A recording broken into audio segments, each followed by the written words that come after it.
Tashdile, and welcome to In Conversation with Tibet TV. This is Sakina Bhatt. For today's episode, I have with me the president of the oldest organization for Tibetan refugees, which is the Swiss Tibetan Friendship Association, and he is also the general secretary for the Swiss Parliamentary Friends of Tibet. His name is Thomas Buchli. Thomas, welcome to our show. So Thomas, how do you feel about coming to Dharamsala? You've been here several times. Yes. So how do you feel each time you come here? I mean, when I look back, when I came the first time, it was in 1978. I came with my wife that time, and we met her mother here. She was a nun. When I look back, that time it was a big difference. I mean, it was so quiet and calm, relaxed. Now it's quite busy. Every time I come here, I feel really very much moved because there is so much spirit here. And so many Tibetan people who work for the Tibetan cause. And that is something which is really much impressing me every time I come. But at the same time, it's also a little bit sad because it is in Dharamsala, but actually it should be in the capital of the Tibetan people's homeland in Lhasa, not in Lhasa. That's the sad point. So Thomas, please tell us something about the Swiss Tibetan Friendship Association. As you might learn from the long and little bit flowery name, it is something which has to do with the Swiss people helping to the Tibetan people. And the very special thing in our organization is that we are really equally working together. Whatever post we have to put somebody, it has to be equally Tibetan and Swiss. If I'm a Swiss president, my nice vice president, she is Tibetan. Oh, it's always like that? It is always like that. And this is working since 35 years. Our organization has about 1,600 members. How are the members recruited in this association? I mean, this is whoever wants to come. This is a big issue, how we get new members. When Tibet was occupied that time, of course, many people were motivated to join such an organization. But now it's very difficult to get new members. And in the memberships, Tibetans are, I'm sad to say, but it's not equal. We have only 10% Tibetan members. So tell us more about this association. What are the goals and functions? Of course, we want to tell the Swiss people the truth about Tibet. We are working very much with as much as possible with the media, of course. We are doing campaigns for making awareness. For example, in 2017, we toured with the Tibet balloon, with a big Tibet flag, a balloon, a hot air balloon. We toured throughout Switzerland to show, to get awareness for Tibet through this balloon, because it's something very impressive when you see such a huge flag. Exactly. So like this, we try to attract people. So how effective are these campaigns? It's difficult to measure the effectiveness, but we measured it according to the press coverage. And now, for example, the balloon campaign was very effective, because also of our Chinese friends, they were very upset about it. So whenever they are upset, the press is interested to hear. Then the Chinese they call to the town mayors and say it's not allowed to do, and you cannot do, and of course that's interesting for the press. So in fact they're helping us to make a campaign effective. Another campaign which we did last year was together with other Tibetan organizations and the Society for Tibetan People in Switzerland. We did collect signatures for a petition to our government that they should receive His Holiness the Dalai Lama in his next visit. So we got 11,330 signatures for that. So the petition is in the government bureaucracy right now. So let's hope. So besides campaigning, what other events or programs do this association hold?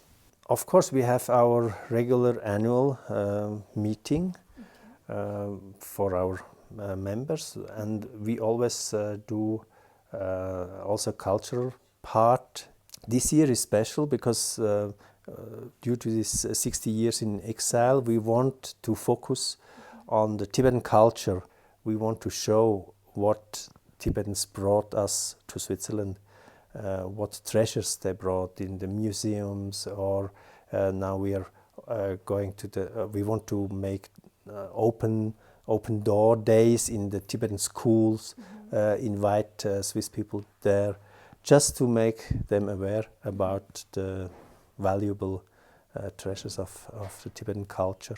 Then, of course, another thing which we are very much active is the whole asylum problem. So we are active in helping them.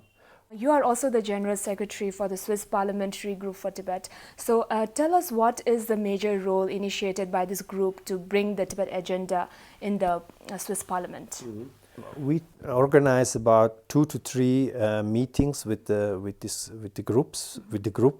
members of the parliament. We have 33 members who are in this group.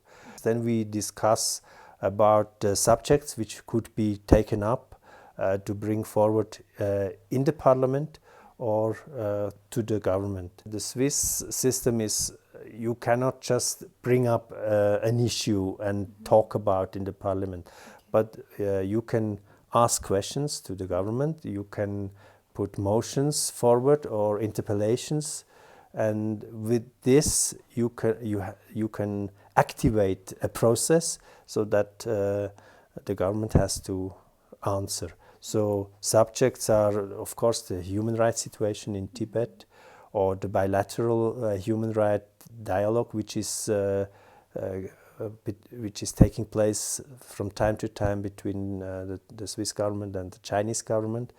It's a long process and it's a lot of work. Our members of parliaments in the group, they're very motivated. So Thomas, what is your take or observation on Switzerland's relationship with China, as both the countries have signed a free trade relationship in 2013? Yeah, this is kind of a sad story that it went like this, but of course, since this free trade agreement is signed, the attitude of the Swiss government towards the Chinese has much changed, and at the same time, the other side of the coin is the attitude towards the Tibetan cause, or the Tibetans in Switzerland has also changed to more distance, and especially what we are very sad about is that the Swiss government and the bureaucracy has decided that the Tibetans cannot be Tibetans anymore, but they are named in the official documents Chinese, and that's something which we cannot accept, and we are still working on it. But it is, of course, the Swiss government doesn't say it's because of the free trade agreement, but it is connected somehow, that we found out. The free trade agreement itself, it was, of course, it was a big issue for the industries, for the banks, for the traders. But in the meantime, after 5 years now, they see the reality, and they see that all the points, or most of the points which are in favor of the Chinese, there, of course, they took place and they are executed. But whatever is in favor of the Swiss part of the Swiss industries, they feel, or many of them feel, that it is not according to agreement. So many of Swiss companies are actually frustrated about it. So how does your family feel about your association with the Tibet cause? When I'm in my family looking around, I'm in a minority, being a Swiss, because my wife is Tibetan, our daughter is also Tibetan by birth, and the son is half Tibetan, so I'm in minority. So that means, we have to work. We have to go on in working for the Tibet cause as a family.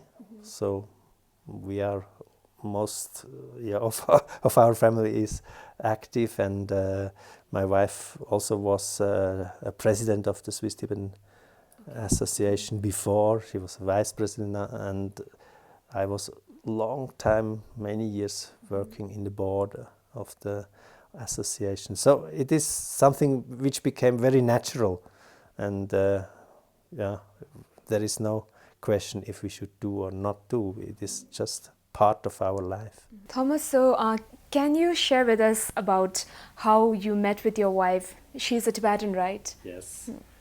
So that is something which is very nice and emotional, I would say, because I was a boy of 14 years. 14? You met her? Yeah. Okay. We met at school, actually. Oh. We went to the same school. So now when I say we met in Switzerland, I'm a Swiss, she's a Tibetan. It is like, sometimes it is like if I would be maybe reborn in Switzerland, maybe before I was Tibetan, and she was kind of coming to Switzerland to search such a boy who was a Tibetan before. Okay. Maybe it was like that. According to the Buddhist way of thinking, it could be like that, and I think Tibetans like such stories, isn't it? Yes. Are your children aware of the issue of Tibet? Yeah, of course. Of course, they are.